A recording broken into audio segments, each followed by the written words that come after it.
the fight's going to be boring as hell. Because any fight he's in is boring as hell. Shakur is a really good boxer. He's a good boxer, but it's nothing that stands out to me. It's just, okay, you know how to move, boom, boom, boom, but it's nothing like Tank or me or like somebody gotta stand out. Like like you're not just fighting I anybody. see boxers all the time. I've been watching boxers my whole life. I know the ones that are different. He's not different. Shakur will do everything, not even to get like an ounce of hitting. Like he's scared to really lock in and get in there.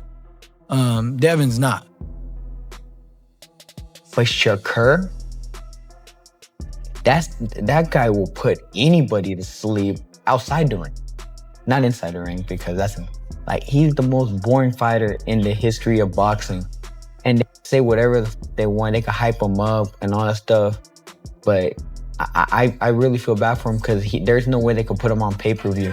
He can't sell a fight. Boxing pros are weighing in hard on Teofimo Lopez versus Shakur Stevenson. Boxing pros are weighing in on movement and defense. His style, critics while call others it argue running it's and boring, as running while and supporters say boring. it's High-level elite ring IQ. Critics label many predictions that Shakur gets. Like people say that he's boring and all that. he's not entertaining. I mean, look, he's like an Andre Ward style. Andre Ward wasn't really that entertaining, but got the win. I mean, that's what boxing is all about. So I used to love watching Andre Ward fight because it was so punch perfect. I watched his footwork, how he moved to the right, to the left, and I trained with him as well, with Virgil. And I used to watch how he trained and how he fought, and I thought how he puts his hands there and uses it as a defense, and then pulls your hands down and catches you over the top, and them little things. So this is a fight that people get, because you got two different styles. You got an offensive, defensive in Lopez, and you've got a defensive. As the boxing world builds toward one of the most anticipated fights just on of who early will 2026, win, but also on the how the debate fight isn't will just about who wins, it's about how this fight will be fought. World gears up Shakur for one of the most Stevenson, the awaited undefeated WBC lightweight champion, is known for his defensive brilliance. I have to go with Teo. When it comes to actual rapid speed, I would have to go with Teo. But when it comes to body punching, when it comes to good timing, when it comes to craft, I would have to give all of that to Shakur Stevenson. What do you think, Doug? They're both boxers. I look at Stevenson as a versatile technician. I look at Teofimo. He's a boxer puncher, but his specialty is his counter punching. Listen, if Stevenson wants to be on his stick and move game, very difficult style matchup for Teofimo, and maybe not that entertaining to the fans. Because Stevenson's longer. Exactly. Stevenson's defense probably the best in the game, and he's longer. Great reflexes and timing, and so does Teo. That's why he's a great counter puncher. But Teo's, he's a very special athlete, and as a competitor, he is one of those guys who saves his A game for a fellow elite opponent. That's when he really rises his game and shows us the Teofimo Lopez that everybody thought he was when he was a pro. Is widely recognized for C lightweight, his ability to use defensive wizardry. Fans praise his made technical angles mastery, for not but others generating criticize action. him for not delivering Praise for his nonstop style has earned him. Our contemporaries have a lot to say these days. Shakur Stevenson, well, of course, he's now 135 after all that stuff, and then Devin Haney. Right. So why people even talk like he the best at?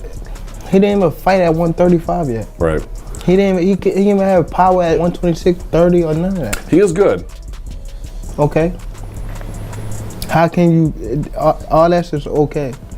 How can you stop people that can actually hit? No matter all that boxing, you're going to get hit. And now a defending W power and a hand is known for his Teofimo Lopez as a former unified champion. Lopez's game is built in and landing decisive. We've seen him around 140. We have seen Teofimo do good at 140. So it's a tricky one. I think it's a 50-50 chess game inside that ring.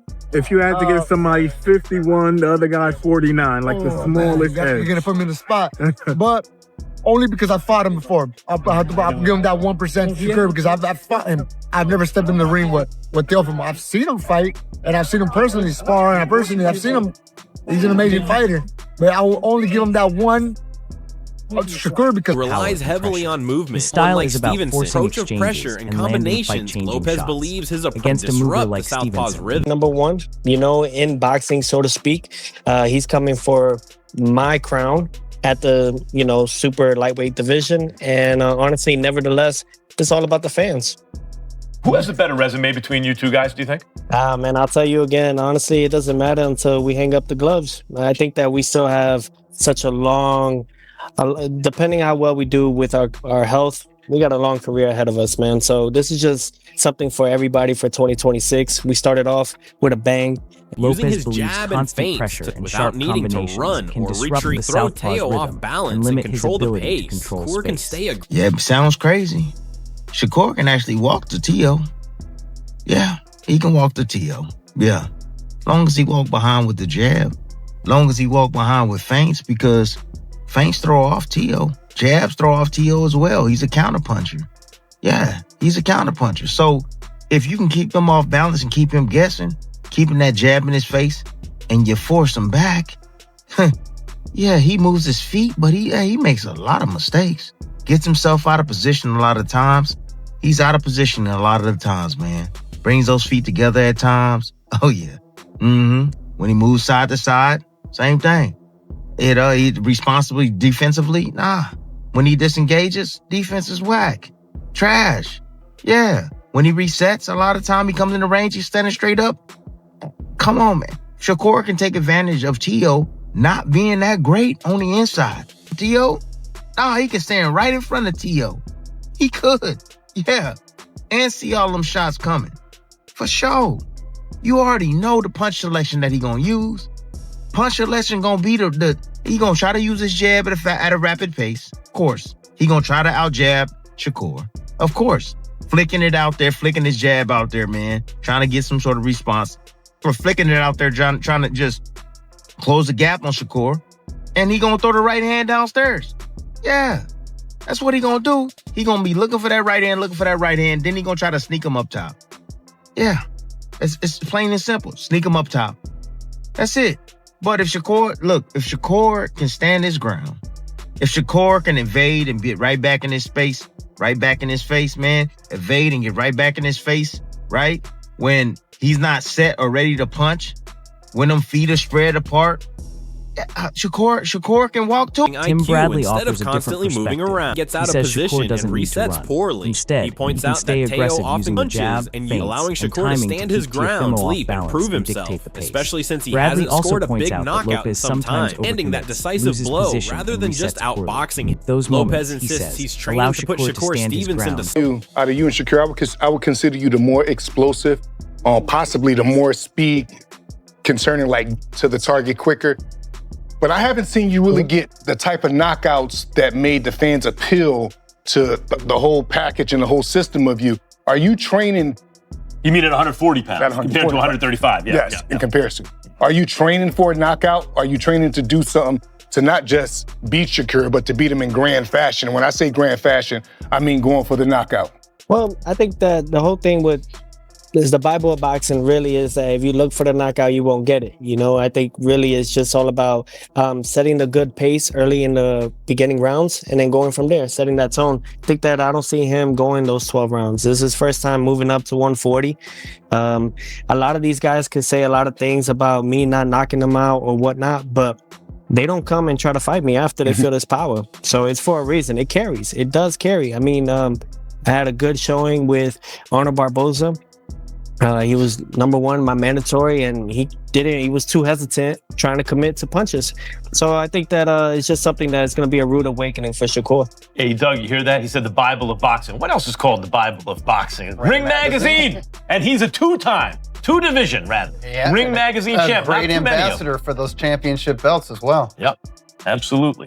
I'm very big on those things. You know, I claimed 2 weight divisions, 2 Ring Magazine belts just at 25, you know, and I'm 28 now. I've been defending my belts now. I feel great, you know, and then most importantly, you know, this will be my 4th title defense with the Ring and the WBO junior lightweight.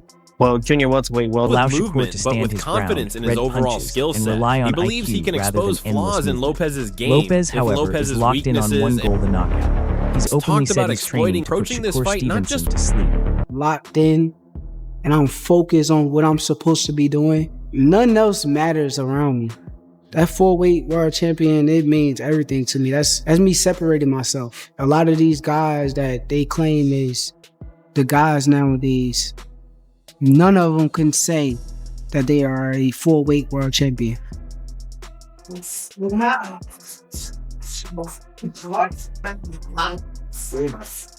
He got a lot of weaknesses, though. He's a very good fighter, but I do see a lot of weaknesses. He's not going to correct them overnight. It's going to be the same Tio that we done seen 1,000 times before. He's going to come out there trying to perform highly, and I'm going to take advantage of it. But as far as the weaknesses, I'm going to keep them to myself.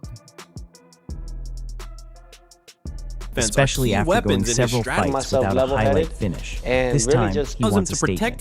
Stevenson remains confident. He says this fight won't be about running, it'll be about exposing Lopez's weaknesses.